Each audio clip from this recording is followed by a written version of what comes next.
You legitimately can't make this stuff up. Holy. Just when you thought San Francisco couldn't get any more deep into darkness, they pull something so cataclysmically stupid that is just proven to not work wherever it's been implemented. But no, don't worry about it. We'll try one more thing. San Francisco police halt the release of most mugshots in an effort to stop fueling racial bias. What? Okay, listen, I understand what you're trying to do, but at the same time, both of these statements can be true, okay? You don't want to release any mugshots because, yeah, it's like, yeah, you don't want to, perpetuate a stereotype or something like that. That's totally congruent thinking from the people in charge of San Francisco. I get it. But are you also admitting something about the criminals that are going on in San Francisco? Are you reinforcing 1352? Yep. In your effort to be so politically correct, you just come out and reinforce some of the most stringent statements from the deepest, well, not even the deepest parts of Stormfront, but hey, man, leave it to NBC News of all places. Holy. Let's see their justification behind this because it's gotta be funny. All right. San Francisco police will stop releasing most mugshots in an effort to curtail any racial bias they may perpetuate, the department's chief announced Wednesday. San Francisco Police Chief William Scott said that the booking photos would not be released any longer effective immediately, except in circumstances where the release is necessary to warn the public of imminent danger or to enlist public assistance in locating individuals, including at-risk persons. Yes, we won't release them unless, they're white. Booking photos are taken from somewhere or from someone is arrested. Oh, okay, yes, we know when mugshots are taken and published. This policy emerges from compelling research suggesting that widespread publication of police booking photos in the news and on social media creates an illusory correlation for viewers that foster racial bias and vastly overstates the propensity of black and brown men to engage in political and criminal behavior. So by putting out mugshots of criminals, that's going to encourage more black and brown people to become criminals? What are you trying to say, you bunch of racists? Policy change was influenced by academia. Of course it was. Community groups, no doubt. News organization and members of the San Francisco Police Commission, Public Defender's Office. Yeah, they're just so tired. They got so much shit on their plate. And San Francisco has so much shit in the streets. District Attorney's Office and Department of Public Accountability, according to the statement. By implementing this groundbreaking new policy, not quite groundbreaking, SFPD is taking a stand that walks the walk on implicit bias while affirming a core principle of procedural justice, that those booked on suspicion of a crime are nonetheless presumed innocent of it. But even if the cases are dropped or charges dismissed against somebody, their mugshot doesn't go away. An issue that is disproportionately affecting people of color. I don't know what your thought process on that is, okay? If charges are dismissed, okay, even if you ultimately have a mugshot out there, okay, it's like you were brought in under reasonable suspicion that you could have committed a crime, and then somebody needs to pull your background check, they can just be like, oh, the charges were dismissed. Great, wonderful, fantastic. Just like all your favorite celebrities with all of their celebrity mugshots. It's like, okay, cool. Great, they make a nice t-shirt like Johnny Cash's or Tim Allen's, Frank Sinatra's. I couldn't sound older with my references, but those are the ones that immediately come to mind. All of these bad boy pop stars that are out there right now don't quite hit the same as they used to back in the 50s and 60s, metaphorically and physically as well. Anyways, back to this. Jack Glazer, a public policy professor at the university at fucking Berkeley. At Berkeley, you're gonna take this fucking woke piece of shit's fucking advice, who researches racial stereotyping, very important work, and whose work Scott consulted, said data shows black people who are arrested are more likely to have their cases dismissed by prosecutors. So why does it matter if their mugshots are out there if their cases get dismissed? That may be just part and parcel of the same issue. The police will stop and search blacks at a lower threshold of suspicion in the first place, and so their arrests are more likely to be unsubstantiated. That's one interpretation. Or you might be just fudging some numbers, because I don't see any receipts here, but hey man, to each their own. Mugshots, even of people who haven't been convicted of any crime, can still circulate online. Yes, the internet doesn't forget, and screenshotting is a fucking thing. Okay, the Windows button and, was that print screen over there? I'm just taking a look at my keyboard, and I can't quite remember. All I know is, like, muscle memory and all that shit. But, yeah, man, they used to make for some of the best reading, especially when this law went into place. Like, this happened back in 2020. And we're going to see how well it's been enforced, because I said before, it's like, this isn't groundbreaking at all. The fucking Portland was doing the exact same thing, right? A law that limits mugshot releases goes into effect in Oregon this week. Booking photos will no longer be released in public in Oregon. Oh man, what's in Oregon? Well, that would be Portland, and we'd be missing out on such winners like this. And other people that look like they have fucking burn victim status. She got a nice little fire tattoo on her face. Or what else do we got right here? Yo, this lady with her little eye accoutrements. Normally, if you're going to be doing that, they're normally under the eyeballs. And it's normally black that's underneath there. But I understand that's racist. You got the white guy with the soy beard and the soft eyes. And then, I don't know, some girl picked up on a drug offense. Let's be completely... escape disorderly conduct and more. Ooh. But yo, you got bowl cut over there. An extra on a Nickelodeon show, and somebody mid-transition. Like, fucking Christ, man. I miss all this stuff. This shit was fucking hilarious, and it shows what a fucking festering shithole Portland was. Okay, this is back in 2020 when all of this stuff was busting out and breaking down.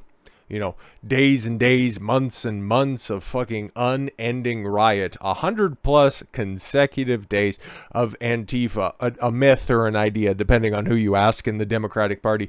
Going down there, lighting shit on fire, breaking windows, busting glass, throwing trash cans, assaulting police officers, and then the Fed showed up, and it's Trump stormtroopers. Now, somebody had to fucking restore order, but hey, man. All the people of Portland were big fucking happy about all the people in charge because everybody got reelected. Holy! But how well has that worked out for everybody? Because we're going to run some stats on these different places and see how well these policies have worked out, just in case anybody else has some fucking nascent ideas about employing the same tactics. Oh man, you're telling me it hasn't worked out well for San Francisco? Oh man, I'm big shocked about this. What the fuck?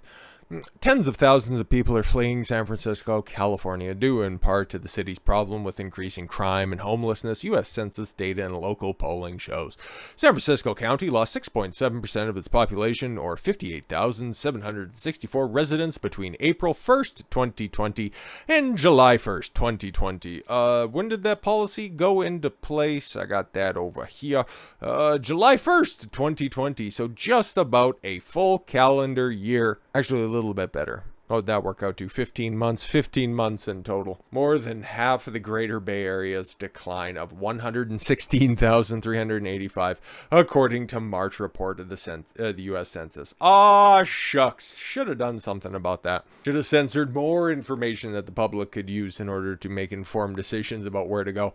Oopsie daisy. Population decline is in part of a nationwide trend that saw 55.5% of the 384 metropolitan areas nationally with a declining population during this period. Aw, shucks. San Francisco Business Times reported in March that the city and the greater Bay Area were losing people even before the coup, with many people seeking lower housing costs, good schools, and safer neighborhoods. What? No, I thought everything was fine. In addition to pandemic and housing costs, 52% of residents disapprove of job Mayor London Breed is doing. She's still the mayor, by the way.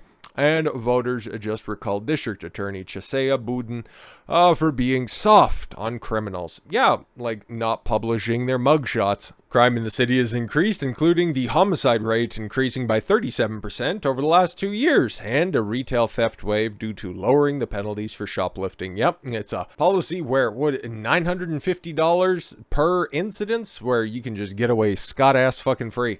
You can't prosecute it, so just go ahead and fucking fill up whatever bag you want. You've seen all of those videos just as much as I did. And the epicenter of this nonsense was right there in San Francisco. According to the report, 70% of residents believe their quality of life has declined. 88% believe homelessness has gotten worse. And don't worry, only those remaining, well, it's about to get fucking wilder. Because I think, homeless trans people are getting a $1,200 stipend per month.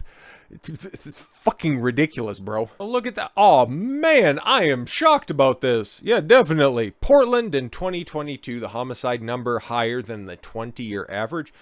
What? Oh, come on. I'm just shocked that this shit like this happens. Grim numbers. Oh, I'm sorry. I should do this like a real broadcaster that's out there. Well, not the ones that are in Edmonton that decide to drop dead on their fucking live shots. Grim numbers tell the story of a city overwhelmed by violence. As Portland homicide numbers continue to skyrocket in 2022, according to data from the mayor's office, there were roughly 4 times more homicides in 2022 than the city's 20-year average, with 96 homicides, a significantly higher number than the other West Coast cities.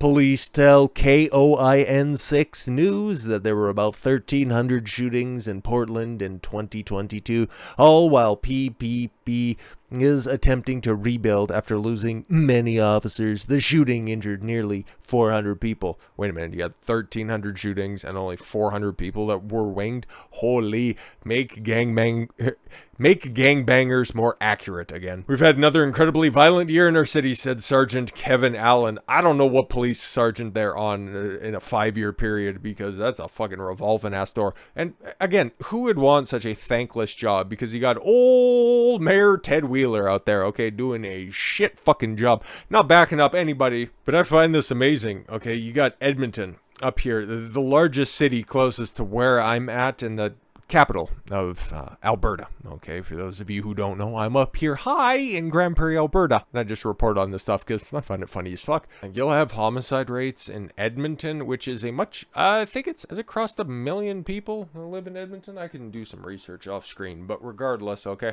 even back before it was a million person city, okay, you were getting numbers. You were getting homicide numbers every single year that would get into the hundreds, okay, like you would get.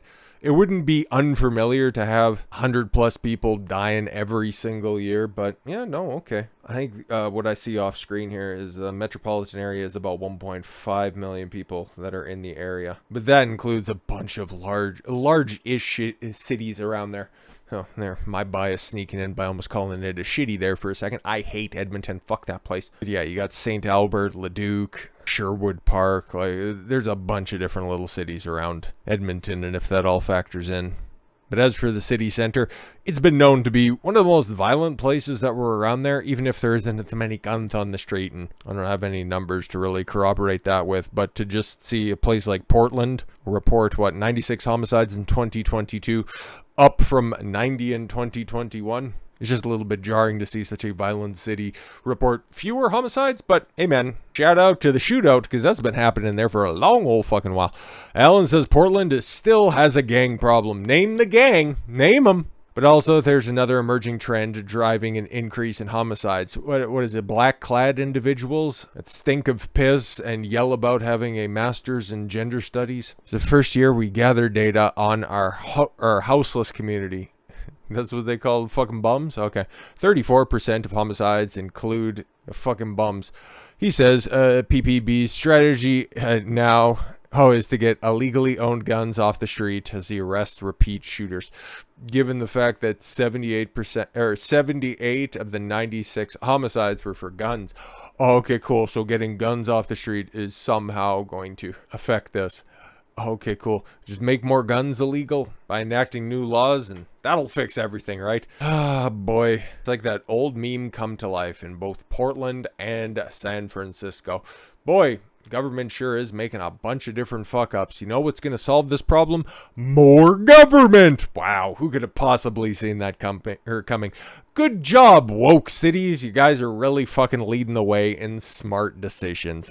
I can't wait for other large cities across the country to adopt such successful policies. I'm sure they're just begging to emulate the success of San Francisco and Portland, where you can walk a couple of feet in either direction and find a homeless man hanging his ass off the side of a curb and taking a liquid hot diarrhea shit into the fucking gutter. What a great place that people are just knocking down the doors in order to live in. But with all that said, thank you all very much for the gift of your time. I've been Don Consuelo. I want you to follow your gut and get after it. Take care, everyone.